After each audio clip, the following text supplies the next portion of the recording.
Subscribe now and press the bell icon. Never miss an update.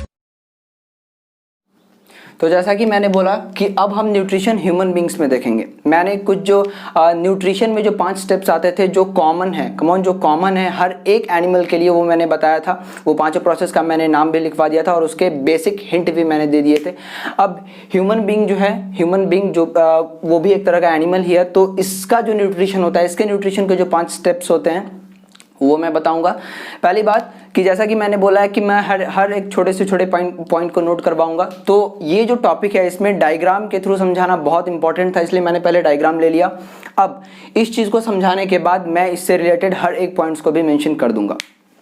तो चलो हम शुरू करते हैं हमारा topic nutrition in human beings. अब देखो ध्यान से सुनना, न्यूट्रिशन इन ह्यूमन बींग्स, वो जो 5 स्टेप्स थे जो मैंने एनिमल्स में बताए थे कि ये 5 स्टेप्स जो हैं वो न्यूट्रिशन के हर एक एनिमल्स में होते हैं। अब मैंने बोला कि ह्यूमन बींग्स भी एनिमल, तो वो 5 स्टेप्स जो थे वो इनमें भी फॉलो होंगे।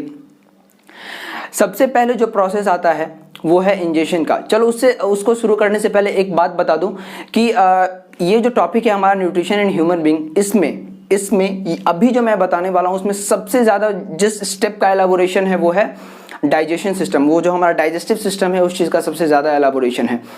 तो हमारे न्यूट्रिशन के प्रोसेस में, न्यूट्रिशन इन ह्यूमन बींग्स के प्रोसेस में जितने भी हमारे ऑर्गन्स आते हैं, पहले मैं उनका नाम बता दूंगा। तो सबसे पहले वो आता है हमारा माउथ, जहाँ से हम भोजन या फूड अपना लेते हैं। फिर आता है हमारा ओसोफेगस, जिसको हम फूड पाइप बोलते हैं।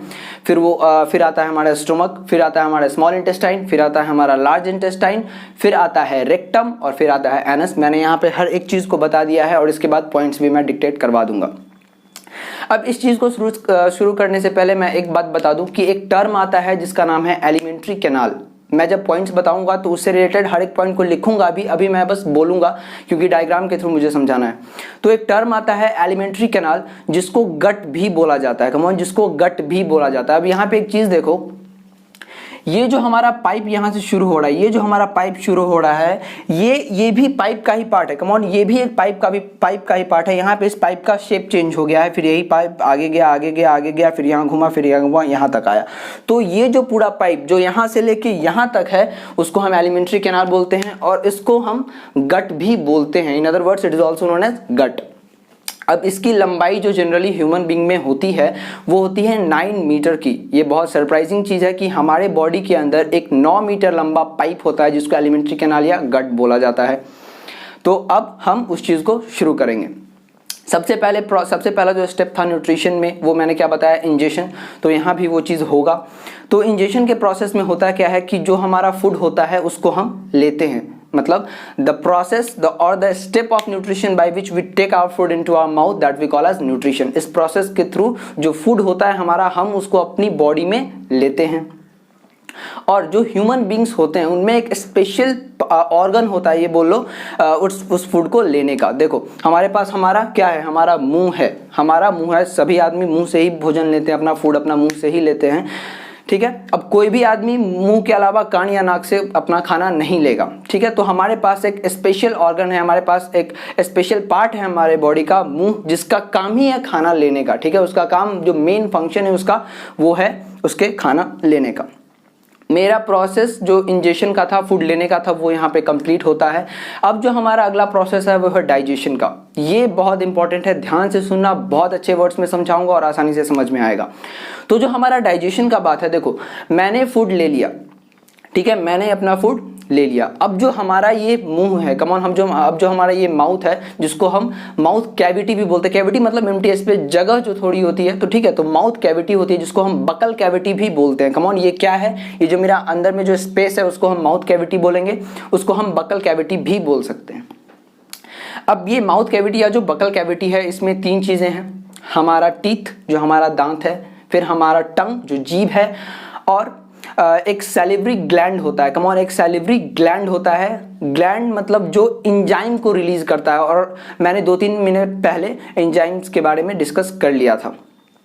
तो अब हम इन चीज़ के फंक्शंस को देखेंगे। अब जैसा कि मैंने बोला था कि डाइजेशन जो है वो फिजिकल वे में भी होता है और केमिकल वे में भी होता है। दो चीज़ों को मिला के कंप्लीट डाइजेशन जो होता है उसमें फिजिकल मेथड्स भी इन्वॉल्व होते हैं और केमिकल मेथड्स भी इन्वॉल्व होते हैं। फिजिकल मेथड मतलब फिजिकली मैनुअली उस चीज़ को करना, और केमिकल मतलब केमिकल की मदद से। केमिकल मेथड में क्या होता है, केमिकल्स की मदद से वैसा होता है, ठीक है।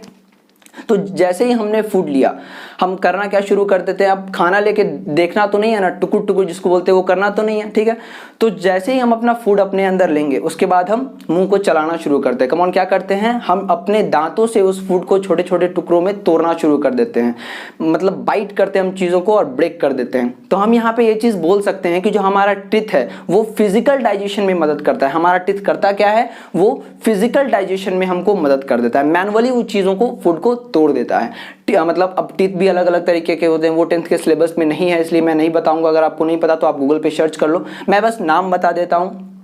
कैनाइंस होते हैं हमारे, इंसीजर होते हैं, प्रीमोलर्स होते हैं, मोलर होते हैं, इंसीजर कट करता है। कैनाइन होता है ना लंबे लंबे, जो शेर के दांतों में आप आपने पाया होगा, वो फाड़ने का, चीज़ों को फाड़ने का, मतलब वो एक्चुअली में फ्लेश खाते हैं, चीज़ों को फाड़ने का काम करता है। प्रीमोलर्स और जो मोलर्स होते हैं वो ग्राइंड करने का, कह लो कि पीसने का, ठीक है, पीसने का काम वो करता है। ये चीज़ सिलेबस में नहीं था फिर भी मैंने बता दिया क्योंकि ये चीज़ इससे रिलेट कर रही थी। चलो, तो जो हमारा टीथ था उसने फिजिकल डाइजेशन में मदद कर दिया। अब हमारे वो मैंने बोला कि सैलिवरी ग्लैंड होता है, कमॉन, सैलिवरी ग्लैंड होता है, वो सलाइवा रिलीज करता है। सलाइवा एक वाटरी लिक्विड होता है, ठीक है, मैं बताऊंगा क्या होता है। वो एक वाटरी लिक्विड, पानी के जैसा कुछ जो हमारे मुंह में आता है उसको हम सलाइवा बोलते हैं, ठीक है। और सलाइवा जो अपने अंदर जिस एंजाइम को कंटेन करता है उस एंजाइम को हम क्या बोलते हैं, तो उस एंजाइम को हम बोलते हैं सैलिवरी अमाइलेज, ठीक है। एक बार मैं फिर से दोहरा देता हूं, सैलिवरी अमाइलेज, ठीक है। अब जो हमारा टंग है उसका इसमें रोल देखो कि टंग का रोल, मैंने अभी तक टंग का रोल नहीं बताया था। टंग का रोल क्या है, जो मतलब जो हमारा सलाइवा आया वो क्या करता है कि फूड से सलाइवा को मिक्स करने में मदद करता है और इसी तरीके से फूड को गीला भी कर देता है। अब जो सैलिवरी अमाइलेज हमारा एंजाइम है वो फूड में प्रेजेंट जो कार्बोहाइड्रेट्स होते हैं, जो फूड में प्रेजेंट जो कार्बोहाइड्रेट्स होते हैं उन चीज़ों को वहाँ पे वो तोड़ता है। कमान, उन चीज़ों को वहाँ पे वो तोड़ता है। तो कहने का मतलब जो यहाँ पे एक मतलब बेसिक पॉइंट जो हमको बताना था वो ये कि डाइजेशन हमारा मुंह से ही शुरू हो गया, और मुंह में बस फिजिकल नहीं हुआ, टीथ के द्वारा फिजिकल तो हुआ बट केमिकल भी हुआ सैलिवरी अमाइलेज के द्वारा, ठीक है। अब एक चीज़ ये तो हो गया। अब हम इसके आगे पार्ट पे चलेंगे, मतलब हमारा जो माउथ वाला पार्ट था वो चीज़ क्लियर है, हम आगे जाएंगे। बट उससे पहले एक इंटरेस्टिंग फैक्ट जो है इससे रिलेटेड वो ये कि जब कभी हम बोलते हैं कि किसी पर्टिकुलर भोजन या मतलब किसी चीज़ को, जो अच्छा चीज़ खाने में अच्छा लगता है उस चीज़ को देख के हम बोलते हैं कि मुंह में पानी आ गया, ठीक है, our mouth gets filled with water. ये चीज़ देखो मजाक की बात लगेगी बट ये सही है, पानी मुंह में आता है। अब पानी चापाकल या हैंडपंप या एक्वा का पानी नहीं, पानी मतलब वो जो हमारा, वो जो बोला ना मैंने कि एक वाटरी लिक्विड, वाटरी सब्सटेंस जो होता है हमारा, जो सलाइवा निकलता है, वही उसी चीज़ को हम बोलचाल की भाषा में कह देते हैं कि मुंह में पानी भरा है, ओ वाह कितना अच्छा चीज़ है, इसको देख के मुंह में पानी आ जाता है। क्यों पानी आ जाता है? क्योंकि जब कभी हम किसी चीज़ को देखते हैं तो हमारा जो ग्लैंड था, सैलिवरी ग्लैंड, वो क्या करता है कि अपना सलाइवा रिलीज करने देता है, क्योंकि उसको लगता है, उसको ये चीज़ महसूस होता है कि जो मैं हूँ, अगर मैंने देखा है तो मैं हूँ वो सामान, वो फूड को मैं अपने अंदर लूँगा, तो उस पर आगे काम हो सके इसलिए वो पहले से ही सलाइवा को रिलीज करना शुरू कर देता है। अब देखो, अब जो हमारा अगला, मैंने यहाँ तक कर लिया कि माउथ का जो हमारा पार्ट था वो हमारा क्लियर हो गया। अब क्या करता है कि हमारा फूड अब आगे बढ़ा, ठीक है, हमारा फूड जो है वो आगे बढ़ा। माउथ में मेरा कंप्लीट डाइजेशन नहीं हुआ क्योंकि हम माउथ में कभी भी चीज़ों को ज़्यादा वक्त तक नहीं रखते हैं, बस थोड़ी देर तक अपने माउथ में फूड को रखते हैं। तो अब जो हमारा फूड है वो कहाँ आएगा? अब जो हमारा फूड है वो आएगा ओशियोफेगस में, जिसको हम फूड पाइप बोलते हैं। देखो ध्यान से अगर इस चीज़ को देखोगे तो ये वर्ड आसानी से याद हो जाएगी। ये है, दो पार्ट में ब्रेक कर दो इसको, ओशियो और फेगस। अब देखो यहाँ पे एक चीज़ होता है, एक मूवमेंट होता है। मैंने बोला कि मैं हर एक चीज़ को लिखवाऊंगा अभी, बट मैं अभी बस बता रहा हूँ कि एक मूवमेंट होता है जिस मूवमेंट का नाम है पेरिस्टाल्टिक मूवमेंट। कमान, उस मूवमेंट का नाम क्या है? Peristaltic movement. एक चीज़ देखो, आपने कभी जलेबी बनती हुई देखी है? अगर नहीं देखी तो चलो मैं एक चीज़ बताता हूँ। ये अगर हमारा फूड पाइप है, ठीक है, मेरा यहाँ पे फूड है, ठीक है। अब तो जो इसके इस फूड पाइप के जो वॉल हैं, कमान, इसके जो ये एंड वॉल हैं, ये क्या करेंगे, यहाँ से इस फूड पे दबाव डालेंगे, दोनों तरफ से। यहाँ पे ये इस चीज़ से उसको दबाव डालेंगे। जब भी ये चीज़ दबेगा तो यहाँ का फूड खिसक के आगे आ जाएगा, फिर ये क्या होगा, फिर ये एक बार प्रेशर डालने के बाद फिर ये अपने नॉर्मल पोजीशन में आ जाएगा, फिर एक्सपैंड कर जाएगा। फिर अब जब फूड यहाँ पे आ गया तो फिर ये पार्ट इसको इस पे प्रेशर डालेगा, फिर यहाँ जब, और फिर ये वापस एक्सपैंड कर जाएगा, फिर फूड आगे आ जाएगा। तो ये जो प्रोसेस है, ये जो कॉन्ट्रैक्शन और एक्सपेंशन का प्रोसेस है, इसी प्रोसेस को हम पेरिस्टाल्टिक मूवमेंट कहते हैं। अब देखो, जो मेरा एलिमेंट्री कैनाल है, जो हमारा होल एलिमेंट्री कैनाल था जिसको हम गट बोलते हैं, जो कि यहाँ से लेके यहाँ तक है, पूरे एलिमेंट्री कैनाल में जो हमारा फूड मूव जो करता है वो इसी प्रोसेस से करता है। That process we call as peristaltic movement. ठीक है, उस प्रोसेस को हम क्या बोलेंगे, तो उस प्रोसेस को हम पेरिस्टाल्टिक मूवमेंट बोलेंगे। अब देखो, अब फूड पेरिस्टाल्टिक मूवमेंट के थ्रू हमारे स्टमक में आ गया, वो फूड जो था वो पेरिस्टाल्टिक मूवमेंट के थ्रू हमारे स्टमक में आ गया। अब स्टमक जो है वो एक जे शेप्ड ऑर्गन है। अगर आप गौर से देखो तो आपको इसमें जे दिखेगा, उल्टा या सीधा आपको जे दिखेगा, इसमें एक जे शेप्ड ऑर्गन है, देखो यहाँ पे जे बनेगा। ठीक है, तो एक जे शेप्ड ऑर्गन है। अब होता क्या है कि हमारा जो स्टमक है वो मतलब कुछ तरह की गैस्ट्रिक जूस हम बोलते हैं, उस टर्म को गैस्ट्रिक जूस बोलते हैं। उन चीज़ों को ये रिसीव करता है, किससे, अलग अलग ग्लैंड से। ठीक है, अलग अलग ग्लैंड से वो क्या करता है कि गैस्ट्रिक जूस को अपने अंदर रिसीव करता है। अब वो जो हमारा गैस्ट्रिक जूस होता है वो क्या करता है, तो देखो तीन इसमें जो गैस्ट्रिक जूस होते हैं वो तीन तरह की चीज़ों को इंक्लूड कर देते हैं। पहला जो चीज़ है वो है HCl, that is hydrochloric acid, ये एक तरह का एसिड है। जो दूसरा चीज़ ये हमारा गैस्ट्रिक जूस कंटेन करता है वो होता है म्यूकस। ये क्या होता है, ये होता है म्यूकस। और जो हमारा तीसरा चीज़ जो गैस्ट्रिक जूस अपने अंदर इंक्लूड करता है, अपने पास रखता है, वो है हमारा एंजाइम पेप्सिन। वो जो हमारा एंजाइम है उस एंजाइम का नाम क्या है, उस एंजाइम का नाम है पेप्सिन। अब देखो, तो जो मेरा फूड आया, अब HCl जो है ये कॉमन, ये जो HCl है इसके दो फंक्शंस हैं। ये जो हमारा HCl है इसके दो फंक्शंस हैं। ठीक है, इसके दो फंक्शंस हैं। पहला फंक्शन, अच्छा एक बात बताओ, HCl एसिड है, कॉमन ये है क्या, एसिड है। एसिड सुन के ये चीज ख्याल में आ जाता है कि नहीं इसमें पक्का ये कोरोसिव नेचर का होगा, ये हार्मफुल नेचर का होगा। तो बिल्कुल सही, ये हार्मफुल नेचर का है। क्या है, हार्मफुल नेचर का है। ठीक है, अब देखो ये जो HCl है, कमॉन, ये जो HCl था हमारा हाइड्रोक्लोरिक एसिड, अब ये चीज आया है गैस्ट्रिक जूस के साथ हमारे स्टमक में, तो इसका कुछ ना कुछ रोल होगा, होगा ना, हाँ होगा, इसका कुछ ना कुछ रोल होगा। तो इसके बेसिकली दो फंक्शंस हैं। मैं अभी बस ओरली बोलूंगा, फिर उन चीजों को लिखवाऊंगा भी, हर एक पॉइंट को मैं लिखवा दूंगा, बट मैं अभी बस ओरली बोल रहा हूं। तो जो HCl है हमारा हाइड्रोक्लोरिक एसिड, उसके दो फंक्शंस होते हैं। पहला, जो हमारा फूड यहाँ से आ रहा है, जो पार्शियली डाइजेस्ट, जो थोड़ा बहुत डाइजेस्ट होके हमारे मुंह से आ रहा है, वो उस फूड को ये एसिडिक इन नेचर बना देता है। मतलब यार ये कह लो कि जो हमारा गैस्ट्रिक जूस स्टमक में रिसीव होता है वो एसिडिक इन नेचर होता है। क्यों एसिडिक इन नेचर होता है, क्योंकि उसमें हाइड्रोक्लोरिक एसिड प्रेजेंट होता है। तो इस चीज HCl का जो पहला फंक्शन है वो ये है कि वो इन्वायरमेंट को एसिडिक बनाता है। वो क्या करता है, वो इन्वायरमेंट को एसिडिक बनाता है। अब जो इसका दूसरा फंक्शन है, कमॉन, जो अब HCl का दूसरा फंक्शन है वो क्या है कि HCl मतलब हम जब फूड लेते हैं, क्या लेते हैं, फूड लेते हैं, फूड ही लेंगे ना, हाँ फूड ही लेंगे। ठीक है, तो हम जब फूड लेते हैं तो हो सकता है बाय मिस्टेक, हो सकता है कि कुछ हार्मफुल बैक्टीरियाज या जो हार्मफुल माइक्रोस्कोपिक ऑर्गेनिजम्स होते हैं वो हमारे अंदर आ जाए फूड के थ्रू। ठीक है, तो HCl, अब मैंने बोला कि ये कोरोसिव इन नेचर होता है, हार्मफुल इन नेचर होता है, ये पावरफुल एसिड होता है। तो जो HCl का दूसरा फंक्शन है वो ये कि जो हार्मफुल हमारे अंदर माइक्रो ऑर्गेनिजम्स आ जाते हैं फूड के थ्रू, ये HCl उनको किल कर देता है। कमॉन, क्या करता है, ये उनको मार देता है। ठीक है, समझ गए ना, हाँ मार देता है। चलो ये चीज हो गया। अब देखो, अब हमारा जो दूसरा चीज हमारे गैस्ट्रिक जूस में, कौन, हमारे गैस्ट्रिक जूस जिसको हमारे स्टमक ने रिसीव किया था, उसमें जो दूसरा चीज है वो है म्यूकस। वो क्या है, वो है म्यूकस। देखो म्यूकस को समझने के लिए मैं बता दूं कि चिपचिपा होता है, कौन, ये चिपचिपा होता है। ठीक है, अब देखो म्यूकस का रोल क्या है, आपको नए नए टर्म्स मिलेंगे। ठीक है, आपको नए नए टर्म्स मिलेंगे, बट अगर आपका कंसेप्ट क्लियर रहेगा कि होता क्या है तो आपको कुछ वर्ड्स याद करने में कोई परेशानी नहीं होगी और आपको अच्छा भी लगेगा। क्यों, क्योंकि अगर आपको ये लगे कि मेरे तो कंसेप्ट क्लियर है, बस मुझे वर्ड्स याद करने, तो वो हो भी जाता है। ठीक है, वो हो भी जाता है। तो अब जो हमारा दूसरा वर्ड था वो क्या था, वो था हमारा म्यूकस। ठीक है, तो हमारा जो दूसरा वर्ड था वो क्या था, तो वो था हमारा म्यूकस। अब देखो ये जो म्यूकस है, अब इसका फंक्शन देखो, मैंने क्या बोला, HCl हार्मफुल इन नेचर। तो म्यूकस जो है इसके कोरोसिव नेचर से ह्यूमन पार्ट को बचा के रखता है। क्या करता है, इसके कोरोसिव नेचर से ह्यूमन की बॉडी पार्ट को बचाता है। कैसे, वो देखो,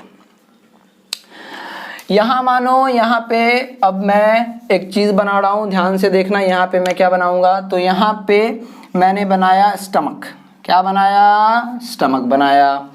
म्यूकस जो आया हमारा गैस्ट्रिक जूस के साथ, वो क्या करता है कि जो स्टमक के जो ये वाल हैं, कम ऑन, स्टमक की जो आउटर बाउंड्री है ये हमारी, इस पे ये लग जाता है। इस पे इसका जो ये सरफेस है, वॉल का जो ये सरफेस है, उस सरफेस पे ये लग जाता है। ठीक है, अब म्यूकस जो इस स्टमक के वाल के सरफेस पे जो लग जाता है, इस चीज के कारण क्या होता है कि जो हाइड्रोक्लोरिक एसिड है वो स्टमक के वाल तक डायरेक्टली वॉल पे वो चीज नहीं पहुंच पाता, जिसके कारण हमें किसी भी तरीके की हार्म नहीं होती है। ठीक है, अदरवाइज अगर ये पहुंचेगा तो हार्म होगी। ठीक है, ये पहुंचेगा तो हार्म होगी। और अगर ऐसा मतलब क्या हुआ कि म्यूकस रिलीज नहीं हो रहा है बाय चांस, मानो मतलब ऐसा होता नहीं है, चलो मान लिया कि म्यूकस रिलीज नहीं हो रहा है, तो क्या होगा कि रेगुलर बेसिस पे जो हमारा HCl है वो हमारे स्टमक के वॉल के कांटेक्ट में आ जाएगा। क्या होगा, जो हमारा HCl है वो रेगुलर बेसिस पे हमारे स्टमक के वॉल के कांटेक्ट में आ जाएगा, और जिसके कारण कुछ बीमारियां भी होती हैं। ठीक है, और जो एक पर्टिकुलर मैं बीमारी का नाम लूंगा, उस बीमारी का एक्सप्लेनेशन आपके सिलेबस में नहीं है, बस आप नाम ध्यान पे रखो। क्योंकि अगर एग्जाम में पूछा गया कि अगर HCl जो है अगर रेगुलर बेसिस पे हमारे स्टमक के वाल के कांटेक्ट में आते रहेगा तो हमें किस तरीके की बीमारी हो सकती है, तो जो बीमारी हमें हो सकती है उस बीमारी का नाम है अल्सर। ठीक है, उस बीमारी का नाम क्या है, अल्सर। अब देखो, अब आता है जो तीसरा पार्ट हमारे गैस्ट्रिक जूस में, जो हमारा तीसरा पार्ट था, जो तीसरी चीज थी, कमान दो चीजें तो हो गई, अब जो हमारी तीसरी चीज थी वो क्या थी, वो थी हमारी पेप्सिन। ये भी एक तरीके की एंजाइम है। क्या है, ये एक तरीके की एंजाइम है, और एंजाइम क्या होता है ये मैंने थोड़ी देर पहले बताई थी। ठीक है, तो ये जो हमारा पेप्सिन है, ठीक है, ये जो हमारा पेप्सिन है, अब ये पता है ये बहुत नखरेबाज आदमी है। ठीक है, आदमी तो है नहीं, चलो मान लो ये बहुत नखरे करता है, मान लो नहीं ये करता है, ये बहुत नखरे दिखाता है। अब इसने क्या बोला कि देख भाई, जब तक तू मुझे एसिडिक मीडियम नहीं देगा, एसिडिक इन्वायरमेंट नहीं देगा, तब तक मैं अपना काम नहीं करूंगा। और यही वो कारण था कि HCl जो है हमारे गैस्ट्रिक जूस में रह के इन्वायरमेंट को या गैस्ट्रिक जूस को क्या करता है, एसिडिक बनाता है। ठीक है, अब जो ये पेप्सिन है हमारा, कमॉन, अब जो हमारा ये पेप्सिन है इसका काम क्या है, तो जो हमारा फूड आ रहा था उसमें प्रेजेंट प्रोटीन्स को ये छोटे छोटे पार्ट्स में तोड़ देता है। ठीक है, वो जो हमारा फूड आ रहा था उसमें जो प्रोटीन होंगे, पेप्सिन उनको तोड़ देता है। ठीक है, ये चीजें भी क्लियर, और ये भी क्लियर।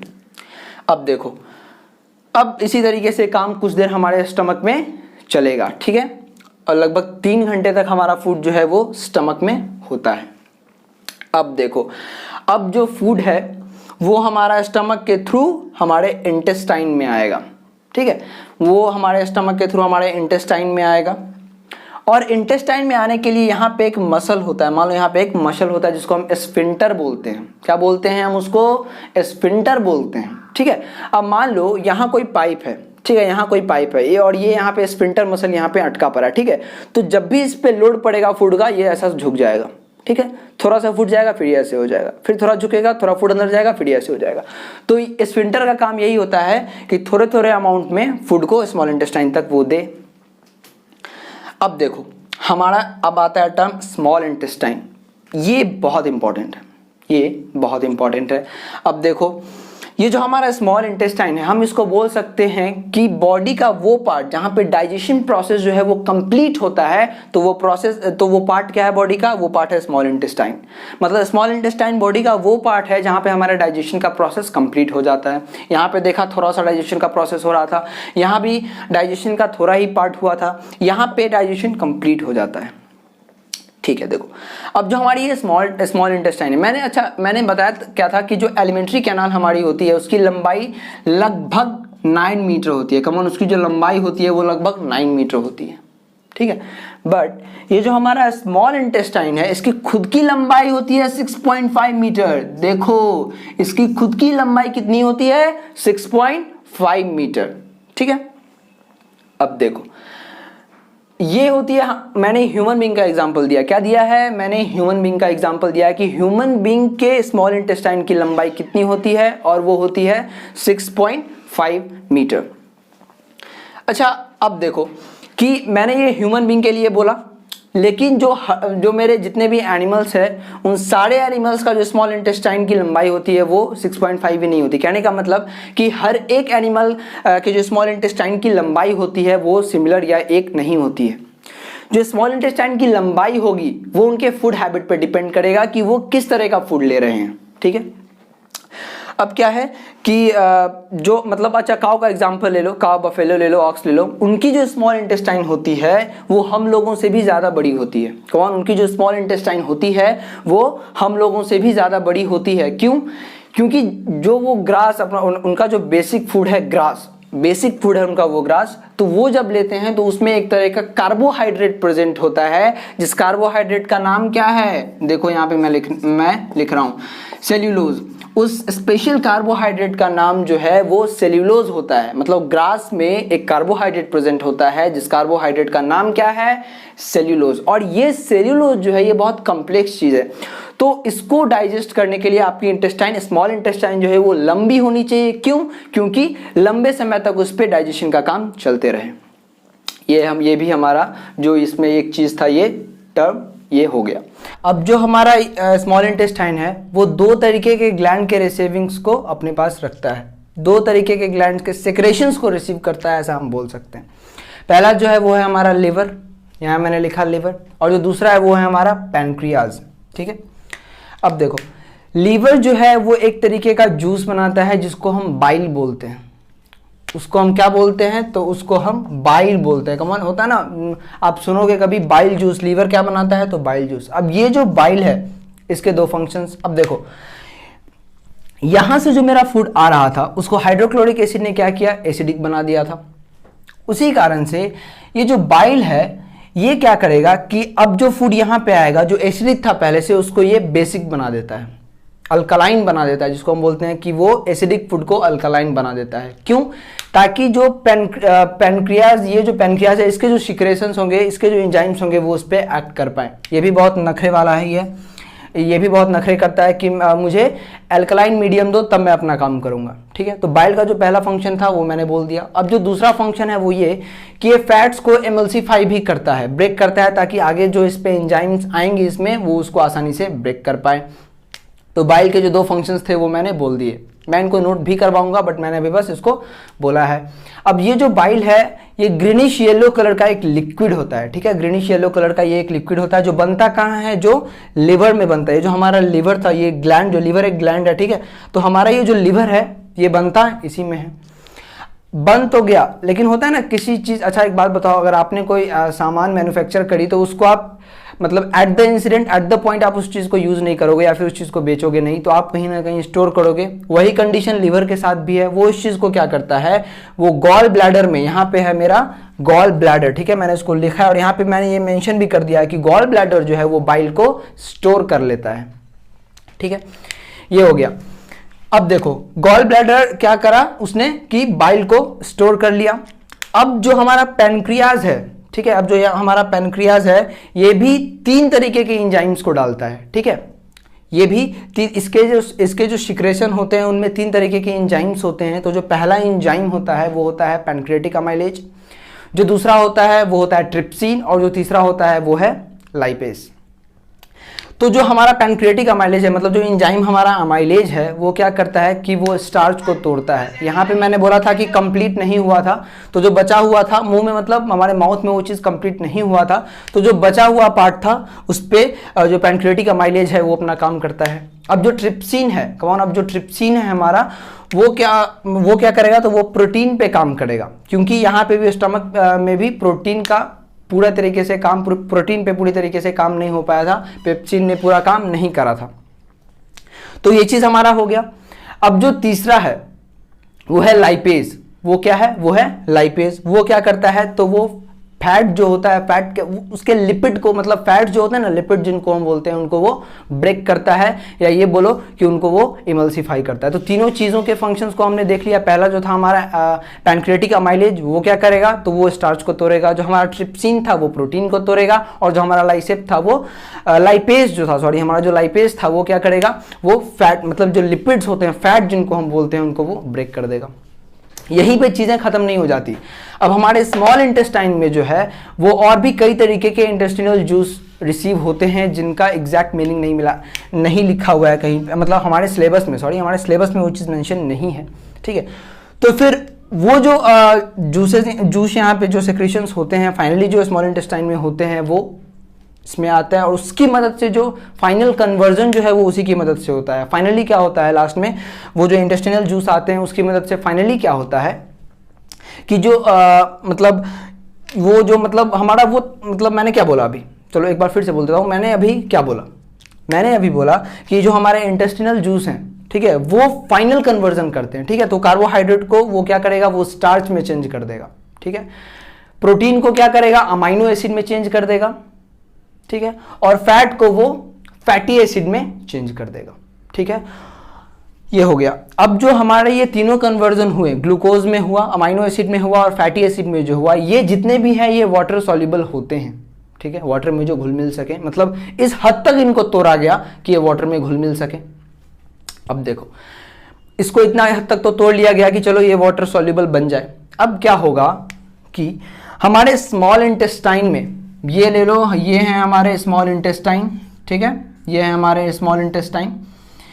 तो यहाँ पे ये फिंगर लाइक प्रोजेक्शन होते हैं, जिनको हम क्या बोलते हैं, इनको हम विलाई बोलते हैं। क्या बोलते हैं, इनको हम विलाई बोलते हैं, ठीक है, VILLI। तो ये फिंगर लाइक प्रोजेक्शन होते हैं स्मॉल इंटेस्टाइन में, ठीक है। और इनके बहुत पास से, इनके बहुत पास से जो है वो हमारा ब्लड कैपिलरी गुजरा हुआ होता है। तो यहाँ पे क्या होता है, जो फूड होते हैं हमारे, मतलब जो फूड डाइजेस्ट हो चुका था, वो ब्लड जो है, ब्लड अपनी बहाव के साथ उस फूड को ले जाता है, ठीक है। तो जो डाइजेस्टेड पार्ट था हमारा फूड का, ब्लड जो है उस चीज़ को अपने साथ बहा के ले जाता है, ठीक है। तो ये हो गया हमारा एब्जॉर्प्शन का प्रोसेस, ठीक है। डाइजेशन के बाद जो एब्जॉर्प्शन का प्रोसेस था वो हमारा यहाँ पे हो गया। अब जो यहाँ पे स्मॉल इंटेस्टाइन में जो विलाई था उसका फंक्शन क्या है, तो वो स्मॉल इंटेस्टाइन के सरफेस एरिया को इनलार्ज कर देता है, बढ़ा देता है, ठीक है। चलो ये बात हो गया। अब देखो, तो डाइजेशन का जो काम था हमारा, वो मेरा स्मॉल इंटेस्टाइन में ही वो चीज़ खत्म हो जाता है। अब देखो, अब जो चीज़ देखो, पहले उससे पहले यहाँ पे एब्जॉर्प्शन का भी काम हो गया, ठीक है। और फिर जो वो ब्लड है वो उस एब्जॉर्ब फूड को सेल के पास ले जाएगी, वहाँ पे सेल जो है उससे एनर्जी ले लेंगे, ठीक है। क्यों, तो एनर्जी के सोर्स के लिए उस चीज़ को ले लेंगे, खुद के ग्रोथ करने के लिए या रिपेयर करने के लिए उस चीज़ को वो ले लेंगे। तो हमारा जो यहाँ पे एसिमिलेशन का काम था वो भी हो गया। अब जो चीज़ें डाइजेस्ट नहीं हो पाई वो आ गया यहाँ पे, वो कहाँ आ गया, यहाँ पे आ गया, ठीक है। तो यहाँ पे क्या होता है, ये है हमारा लार्ज इंटेस्टाइन, ये है हमारा लार्ज इंटेस्टाइन। ये छोटा होता है इन साइज, ये छोटा होता है as compare to small intestine. फिर भी इसको लार्ज इंटेस्टाइन इसलिए कहा जाता है और इसको स्मॉल इंटेस्टाइन इसलिए कहा जाता है क्योंकि इसकी जो चौड़ाई होती है, इसकी जो विड्थ होती है, वो स्मॉल इंटेस्टाइन से बड़ी होती है। एक बार फिर से सुनो, स्मॉल इंटेस्टाइन लार्ज इंटेस्टाइन से लंबाई में बड़ी होती है, फिर भी उसको स्मॉल कहा जाता है और इसको लार्ज कहा जाता है। क्यों, क्योंकि जो स्मॉल इंटेस्टाइन की विड्थ होती है वो छोटी होती है as compare to large intestine. चलो, तो ये चीजें हमारी हो गई। हाँ, अब क्या हुआ कि यहां तक, मतलब यहां तक वाला हमारा स्मॉल इंटेस्टाइन में जितनी भी चीजें हुई वो मैंने बोल दिया। अब क्या होगा कि हमारा जो अनडाइजेस्टेड फूड, जिसको हमने डाइजेस्ट नहीं किया, ठीक है, वो जिस चीज को हम नहीं कर सके, वो हमारा लार्ज इंटेस्टाइन में आ जाएगा, ठीक है। अब लार्ज इंटेस्टाइन में भी क्या होते हैं, फिंगर लाइक प्रोजेक्शन होते हैं, विलाई, ठीक है। लार्ज इंटेस्टाइन में भी जो फिंगर लाइक प्रोजेक्शन होते हैं वो विलाई होते हैं। और लार्ज इंटेस्टाइन के जो विलाई होते हैं उनका फंक्शन क्या होता है, तो ये वाटर को एब्जॉर्ब कर लेते हैं। जो फूड अनडाइजेस्टेड हमारा फूड था उससे ये वाटर को एब्जॉर्ब कर लेते हैं और तब जो है हमारा फूड एक सेमी सॉलिड पेस्ट बन जाता है। क्या बन जाता है, एक सेमी सॉलिड पेस्ट बन जाता है। तो लार्ज इंटेस्टाइन में हमारे फूड के साथ जो हुआ उस चीज को हमने देख लिया। अब देखो, लार्ज इंटेस्टाइन के बाद फूड हमारे रेक्टम पार्ट में आता है, ठीक है। और यहाँ पे जो हमारा मतलब वेस्ट पार्ट है मेरे हमारे शरीर के हिसाब से, जिस चीज़ को वो यूटिलाइज नहीं कर पाया, वो जो वेस्ट पार्ट है वहाँ तो ये इस रेक्टम पार्ट में वो कुछ समय के लिए रह जाता है, ठीक है। वो रेक्टम पार्ट में वो कुछ समय के लिए रह जाता है, और जब कभी हम वॉशरूम जाते हैं या टॉयलेट जाते हैं तो वो जो वेस्ट मटेरियल है वो हमारे एनएस के थ्रू बाहर आ जाता है। ये चीज़ हो गया। एक और बात कि जितना भी इसने मतलब स्मॉल इंटेस्टाइन में जितना भी फूड कंप्लीट हो गया था, मतलब फूड जिस फॉर्म में यूज किया जा सके वो फॉर्म जब कंप्लीट कर लिया गया था, तो ऐसा नहीं है कि उसके बाद हर मतलब जितने भी फूड बने उन सारे को यूज कर लिया उन्होंने, नहीं। जो फूड बच जाते हैं उनको वो ग्लाइकोजन के फॉर्म में स्टोर कर लेते हैं। किस फॉर्म में स्टोर करते हैं? देखो, ह्यूमन बींग्स जो हैं वो बचे हुए फूड को किस फॉर्म में स्टोर करते हैं? वो ग्लाइकोजन के फॉर्म में उस चीज को स्टोर कर लेते हैं, ठीक है। तो हमारे जो 5 स्टेप्स थे, कमॉन, हमारे जो 5 स्टेप्स थे न्यूट्रिशन के ह्यूमन बींग्स में, उसको मैंने डील करा। पहले क्या बताया? इंजेक्शन बताया, फिर डाइजेशन बताया, फिर एब्जॉर्प्शन बताया, फिर एसिमिलेशन बताया, और फिर एक्सक्रीशन बताया। आप इस चीज़ को नोट डाउन करो या इसका स्क्रीनशॉट ले लो, फिर मैं इससे रिलेटेड पॉइंट्स को भी डिक्टेट करवा दूंगा।